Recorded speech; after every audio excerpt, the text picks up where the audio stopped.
కర్నూలు అభివృద్ధికి కృషి చేస్తున్న రాష్ట్ర మంత్రి టీజీ భరత్ పై అసత్య ఆరోపణలు చేయడం సరికాదని విశ్రాంత ఏపీ ఎన్సీఓ జిల్లా నాయకులు తెలిపారు. కర్నూలులోని ఏబీసీ క్వార్టర్స్ లో కొందరు దళారులు ఆక్రమించుకొని బాడుగులు తీసుకుంటున్నారని, అలాంటి వారిని ఖాళీ చేయిస్తుంటే మంత్రిపై విమర్శలు చేయడం ఎంతవరకు సబబని ఏపీ ఎన్సీఓ విశ్రాంత అధ్యక్షుడు ప్రభుదాస్ తెలిపారు. ఏబీసీ క్వార్టర్స్ లో హైకోర్టు బెంచ్ ఏర్పాటు చేస్తున్నామని మంత్రి భరత్ ప్రకటించారని, ఇది శుభ పరిణామమన్నారు.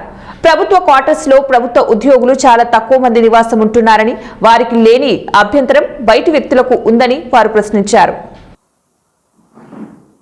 ఈరోజు ఇటీవల కాలంలో మరి మన మంత్రివర్యులు గౌరవనీయులు శ్రీ టీజీ భరత్ గారిపై మరి నిరాధారమైనటువంటి ఆరోపణలు చేస్తూ ప్రభుత్వ ఉద్యోగులకు వ్యతిరేకంగా మరి ఈ కర్నూలు నగరంలో ఉన్నటువంటి ఏబీసీ క్వార్టర్స్ను ఖాళీ చేస్తున్నారు అనే తప్పుడు ఆరోపణలు చేస్తున్న ప్రతి ఒక్కరికి మరి పత్రికాముఖంగా మేము తీవ్రంగా వారి యొక్క నిరాధారమైనటువంటి ఆరోపణలను ఖండిస్తున్నాం.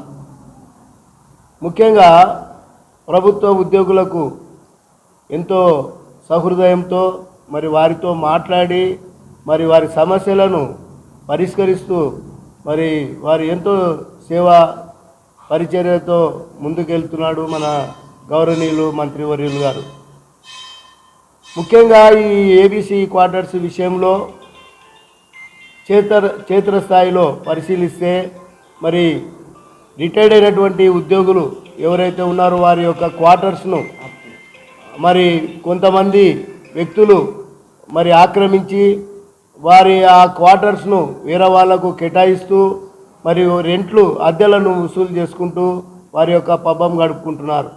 అంత మాత్రమే కాకుండా మరి ప్రభుత్వ స్థలాలలో క్వార్టర్స్ పక్కల ఉన్నటువంటి స్థలాలను కూడా ఆక్రమించి అక్రమ కట్టడాలను కట్టి వారు దానితో బాగా ఎంజాయ్. ఎంతోమంది అనాథరైజ్డ్ ఆక్యుపై చేసి వాటి వల్ల డబ్బు సంపాదిస్తూ ఇవాళ టీజీ భరత్ గారు చేపట్టినటువంటి కార్యక్రమాన్ని విమర్శిస్తున్నటువంటి సందర్భం చూస్తున్నాం.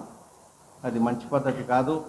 ఎందుకంటే ఎంతో సుందరమైనటువంటి ఈ నగరాన్ని ఇంకా ఎక్కువగా చేసి ఈ క్వార్టర్స్లన్నింటినీ కూడా ఒక రకమైనటువంటి ఉద్దేశంతో ముందుకు సాగించాలనేటువంటి తలంపు ఉంది ఆయనకు.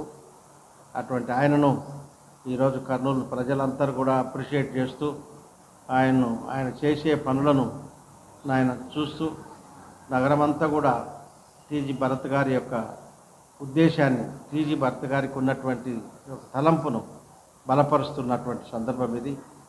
టీజీ భరత్ ఇవాళ సీఎంతో పాటు ఉంటూ అనేక దేశాలు తిరుగుతూ